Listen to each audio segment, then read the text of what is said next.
गणित ZM classes में सभी लोगों का स्वागत है। आज हम वास्तविक संख्याओं के बारे में बताएंगे। तो ये वास्तविक संख्याओं के बारे में आप कक्षा 9 में पहले ही पढ़ चुके हैं। तो कुछ टॉपिक्स हैं जो बताना बहुत ज़रूरी है, उसके बारे में हम बताना चाहेंगे। सबसे पहले आप जानिए कि प्राकृतिक संख्याएं किसे कहते हैं। तो ऐसी संख्याएं जो गिनती की संख्याएं होती हैं उनको प्राकृतिक संख्या कहते हैं, नेचुरल नंबर कहते हैं। जैसे 1, 2, 3, 4, 5 एंड सो ऑन। ये सभी प्राकृतिक संख्याएं होती हैं। उसके बाद आती है पूर्ण संख्याएं। पूर्ण संख्या किसे कहते हैं? अगर हम प्राकृतिक संख्या में 0 ऐड कर दें तो वो पूर्ण संख्या हो जाती है। 0, 1, 2, 3, 4 एंड सो ऑन। उसके बाद होता है पूर्णांक। पूर्णांक को Z से लिखते हैं। पूर्णांक में 0, 1, 2, 3, 4 डैश डैश और माइनस की भी संख्याएं होती है। -1, -2, -3। इस तरह से पूर्णांक का निर्माण हो जाता है। धन पूर्णांक में केवल ये +1, +2, +3, +4 एंड सो ऑन होता है। और ऋण पूर्णांक में -1, -2, -3 एंड सो ऑन होता है। तो धन पूर्णांक में हो जाएगा 1, 2, 3 एंड सो ऑन। ऋण पूर्णांक में हो जाएगा -1, -2, -3 एंड सो ऑन। यानी इस तरह से लिखेंगे -1, -2, -3। इस तरह से आपका ऋण पूर्णांक हो जाएगा। अब उसके बाद आती है सम संख्या। वो संख्या जो 2 से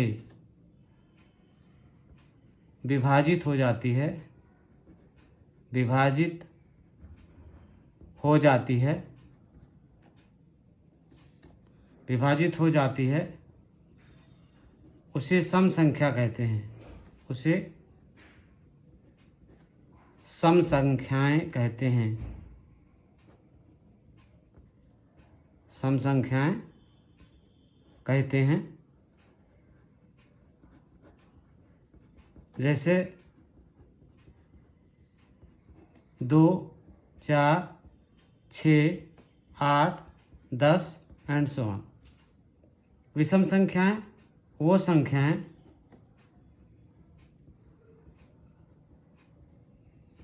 जो 2 से विभाजित नहीं होती हैं, विभाजित नहीं होती हैं।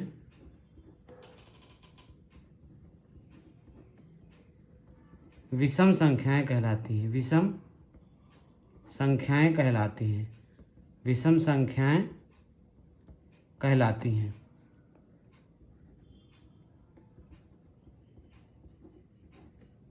जैसे 1,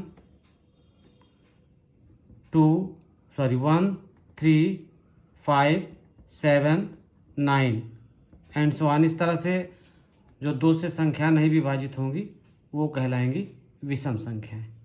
उसके बाद आता है भाज्य संख्याएं। ऐसी संख्याएं जिनका 3 फैक्टर हो। ऐसी संख्याएं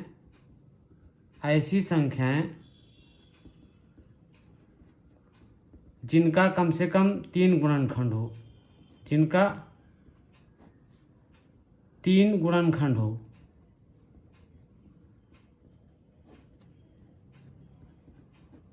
उसे भाज्य संख्या कहते हैं। उसे भाज्य संख्याएं कहते हैं।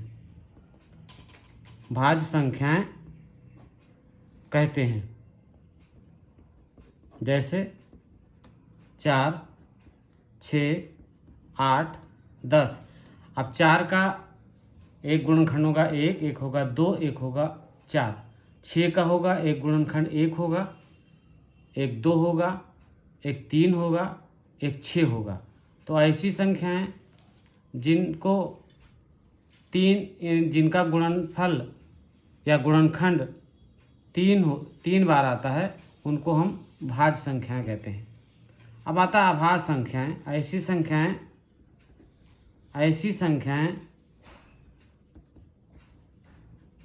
ऐसी संख्याएं जिनका गुणनखंड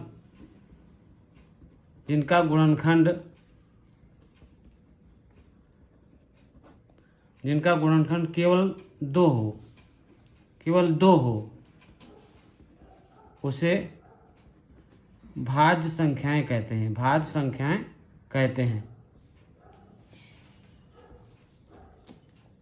हैं। जैसे आपका हो गया भाज्य संख्याओं में हो गया आपका 2 हो गया, 3 हो गया, 5 हो गया, 7 हो गया, 11 हो गया। यानी 2 का केवल 2 गुणनखंड होगा, एक 1 होगा, एक 2 होगा, 3 का 1 होगा, 3 होगा, 5 का 1 होगा, 5 होगा, 7 का 1 होगा, 7 होगा, 11 का 1 होगा और 11 होगा। तो इस तरह से कुछ संख्याएं होंगे आपकी। अब आइए इसके बाद परमेय संख्याएं किसे कहते हैं। परमेय संख्याओं के बारे में जान लेते हैं। ऐसी संख्याएं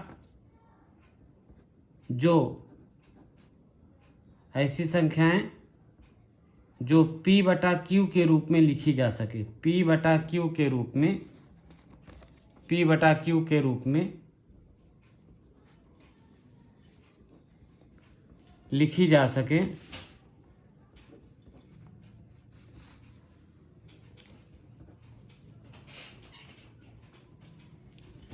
परमेय संख्या कहलाती है। परमेय संख्याएं कहलाती हैं, जिसमें Q ≠ 0 हो, Q 0 नहीं होना चाहिए और P और Q का उभयनिष्ठ गुणनखंड केवल 1 होना चाहिए। उसी को हम कहेंगे परमेय संख्या। एक होती शांत परमेय संख्या। शांत परमेय संख्या किसे कहते हैं? ऐसी संख्या जिसमें शेषफल केवल 0 बचे उसको हम शांत परमेय संख्या कहते हैं। जैसे 1/5 हो गया। अब 1/5 को जो सॉल्व करेंगे तो 5 दूनी 10 0.2 आएगा, तो इसको कहेंगे शांत परमेय संख्या। या 1/2 कर देंगे तो 2 पंचे 10 0.5 आ जाएगा, तो इसको कहेंगे शांत परमेय संख्या। एक होता अशांत आवर्ती, यानी वो परमेय संख्या जिसका पूरा मान ना निकले परंतु उसकी पुनरावृत्ति हो, उसको कहते हैं अशांत परमेय संख्या। जैसे 1/3 है तो इसका जो हम सॉल्व करेंगे तो 0.33333 इस तरह से आ जाएगा, यानी 0.3 पर बार इसका 3 की पुनरावृत्ति हो रही है। तो ऐसी संख्या को अशांत आवर्ती परमेय संख्या कहते हैं। एक होता अशांत अनावर्ती में होता है कि उसका पूरा मान नहीं निकलता। जैसे √2, √3, √पाई, ये होता है अशांत अनावर्ती परमेय संख्या। एक होती अपरमेय संख्या। ऐसी संख्या जो P बटा Q के रूप में ना लिखी जा सके, P बटा Q के रूप में ना लिखी जा सके, उसे हम कहते हैं अपरमेय संख्या। तो अपरमेय संख्या और परमेय संख्या के बारे में जानकारी आपको मिल गई है।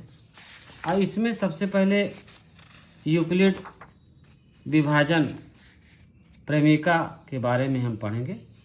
तो यूक्लिड विभाजन प्रमेयिका है क्या, तो इसके बारे में हम थोड़ा सा देख लेते हैं। यूक्लिड विभाजन प्रमेयिका के बारे में उसके बाद यूक्लिड विभाजन एल्गोरिथम के 3 चरण हैं, उसके बारे में हम देख लेते हैं इसके बारे में। तो आइए सबसे पहले यूक्लिड की विभाजन प्रेमिका है क्या, तो इसके बारे में हम जान लेते हैं। यूक्लिड की विभाजन प्रेमिका में देखिए, यदि ए और बी 2 धन पूर्णांक हों तो इनके लिए क्यू तथा आर 2 अद्वितीय पूर्णांक इस प्रकार नियत होंगे कि ए बराबर B Q plus minus r, जहाँ आर बड़ा या बराबर है 0 के और बी बड़ा है आर के। यूक्लिड की विभाजन एल्गोरिथम इसी प्रेमिका पर आधारित है। जैसे मान लीजिए हम 2 से भाग कर रहे हैं 5 को, तो कितना जाएगा, 2 दूनी 4, बच गया शेष, 1 शेष बच गया, ठीक है। या 4 से 15 को भाग कर रहे हैं तो हो जाएगा 4 तिहाई 12, 15 में से 12 को घटाएंगे 3 बच जाएगा। यानी इसको लिख सकते हैं 15 बराबर है 4 गुणे 3 प्लस 3।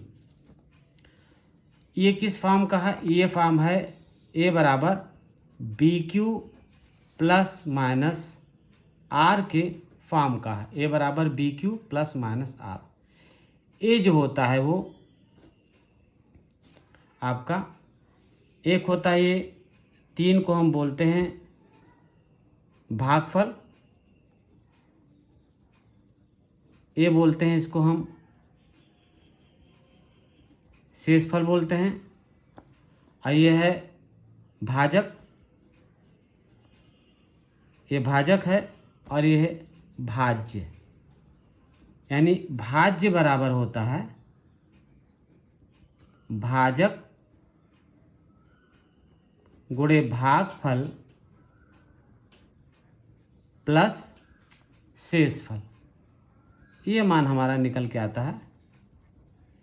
ए बराबर बी क्यू प्लस आर में ए जो है भाज्य है, बी जो है आपका भाजक है, क्यू भागफल है, और आर जो है वो शेषफल है। आर का मान हमेशा बी से बड़ा होता है, ठीक है। तो अब आगे देखते हैं यूक्लिड की विभाजन एल्गोरिथम में। यूक्लिड की विभाजन एल्गोरिथम का प्रयोग 2 धनात्मक पूर्ण संख्याओं का एचसीएफ ज्ञात किया जाता है। इसकी सहायता से 2 धनात्मक पूर्ण संख्याओं का एचसीएफ ज्ञात करते हैं। तो चरण फर्स्ट में क्या करते हैं, सी और डी के लिए यूक्लिड की विभाजन प्रेमिका का प्रयोग करने पर सी बराबर हो जाएगा डी क्यू प्लस आर, जहाँ आर बड़ा या बराबर होगा 0 से और डी बड़ा होगा आर से। चरण सेकंड में देखते हैं, यदि आर बराबर 0 है तो डी धन पूर्ण संख्याओं सी और डी का एचसीएफ होगा, और यदि आर बराबर नहीं 0 है तो डी और आर के लिए पुनः विभाजन प्रेमिका का प्रयोग करने पर डी बराबर हो जाएगा आर एस प्लस टी, जहाँ टी बड़ा या बराबर होगा 0 को और एस बड़ा होगा टी से। चरण थर्ड में क्या करते हैं, यूक्लिड की विभाजन प्रेमिका का प्रयोग तब तक जारी रखते हैं जब तक शेषफल शून्य ना प्राप्त हो जाए। यदि शेषफल शून्य हो जाता है तो भाजक ही एचसीएफ होता है। अब आइए देखते हैं इसका पहला सवाल। सबसे पहले हम इसका पहला सवाल देखते हैं कि इसका पहला सवाल है क्या। तो आइए इसके पहले सवाल के बारे में हम देख लेते हैं। ये प्रश्नावली है आपका 1.1, प्रश्नावली 1.1, प्रश्नावली 1.1। प्रश्नावली 1.1 का पहला सवाल है, ध्यान दीजिए। निम्नलिखित संख्याओं का एचसीएफ ज्ञात करने के लिए यूक्लिड विभाजन एल्गोरिथम का प्रयोग कीजिए। तो सबसे पहले हम पहला सवाल देखते हैं। पहला सवाल है 135 और 225 का HCF ज्ञात करना है यूक्लिड विभाजन प्रेमिका से। तो सबसे पहला सवाल है 135 और 225, 135 तथा 225। अब इसके बारे में हम देखते हैं। सबसे पहले ये देख लेते हैं कि सबसे बड़ी संख्या कौन है, यानी 225 इज ग्रेटर देन 135, 135 से बड़ा है। तो हम सबसे पहले क्या करेंगे, 135 से डिवाइड करेंगे 225 को। तो 135 से 225 को भाग करेंगे तो एक बार जाएगा, तो 135 यहाँ लिख देंगे और इसको सब्ट्रैक्ट करेंगे तो आ जाएगा 90। अब 90 से पुनः 135 को डिवाइड करेंगे। ये आपका भाजक है, ये भाज्य है, ये भागफल है, ये शेषफल है। जो शेषफल आता है उस शेषफल से जो आपका भाजक है उसको हम डिवाइड करते हैं। तो 90 से डिवाइड करते हैं 135 को, तो 90 का 90 आपका 90 बचेगा, और यहाँ पर इसको जब सब्ट्रैक्ट करेंगे तो 45 आ जाएगा, और 45 से 90 को डिवाइड करेंगे तो 45 दूना 90, 45 दूना 90 आ गया। शेषफल कितना आ गया, 0 आ गया। तो HCF इसका हो जाएगा कितना, 45। HCF कितना हो जाएगा, इसका हो जाएगा HCF जो हो जाएगा आपका, HCF आ जाएगा इसका 45। अब इसके चरण लिख लेते हैं। चरण फर्स्ट में क्या करेंगे, चरण फर्स्ट में देखेंगे 225 इज इक्वल टू 135 गुणे 1 प्लस 90। ठीक है। अब देखिए चरण सेकंड में क्या करेंगे, चरण सेकंड में आ जाइए, चरण सेकंड में आ जाइए आप। अब क्या करेंगे, 135 जो आया है तो उसको लिख देंगे 135। 135 बराबर है 90 गुणे 1 प्लस 45। अब चरण थर्ड में क्या होगा, चरण थर्ड में आ जाइए।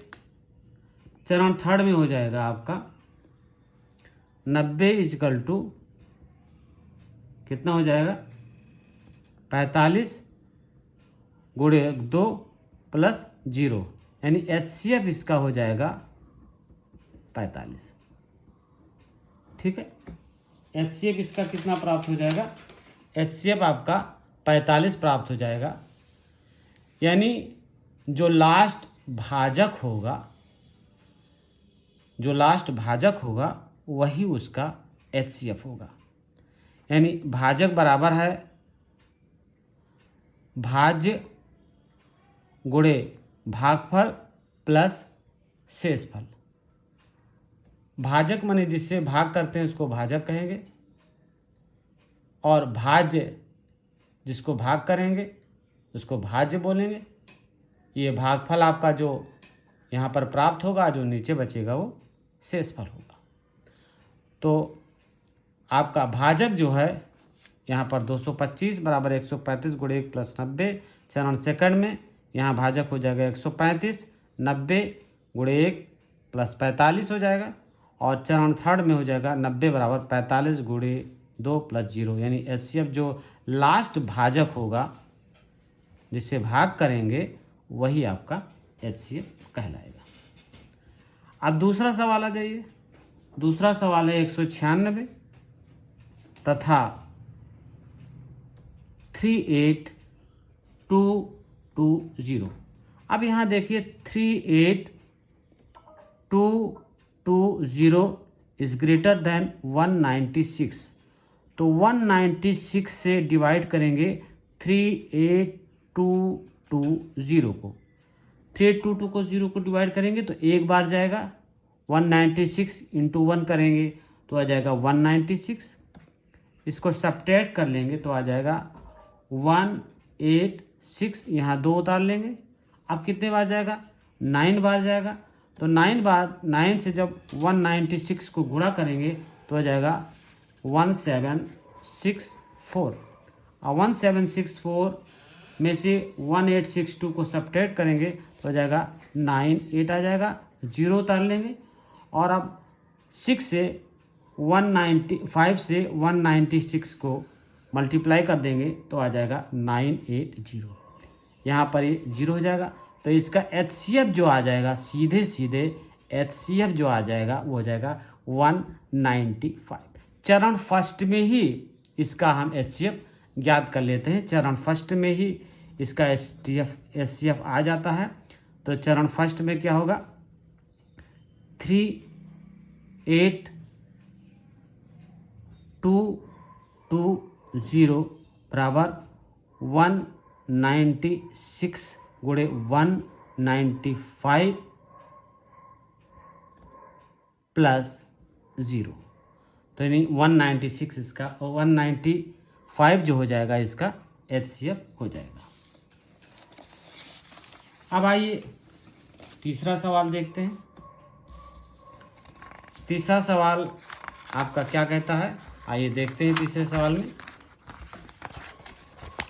तीसरा सवाल देखिए।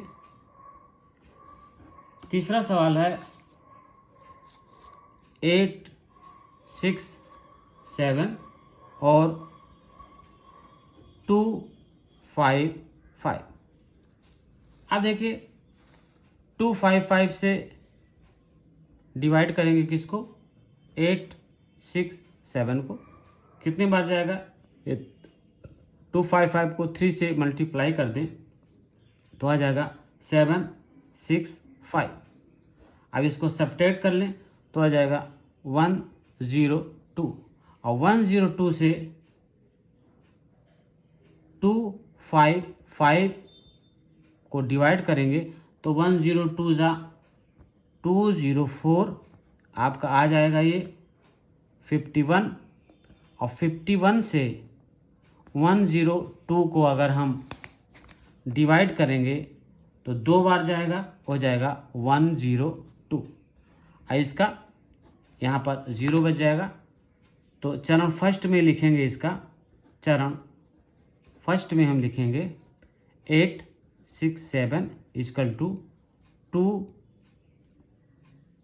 5, 5 गुणे 3 प्लस आपका बच जाएगा 102। चरण सेकंड में आ जाइए। चरण सेकंड में आ जाइए। तो चरण सेकंड में कितना हो जाएगा आपका? 2, 5, 5 इज इक्वल टू 102 गुणे 2 प्लस 51। और चरण थर्ड में आ जाएगा। चरण थर्ड में आ जाएगा आपका इस तरह से 102 इक्वल टू 551 गुणे 2 प्लस 0, यानी 51 ही इसका HCF बराबर होगा 51। HCF कितना प्राप्त हो गया आपका? 51 आपका HCF यहाँ पर प्राप्त हो गया। तो इस तरह से ये आपके 3 क्वेश्चन हो गए। तो अगले वीडियो में हम इसके और क्वेश्चन करेंगे। धन्यवाद।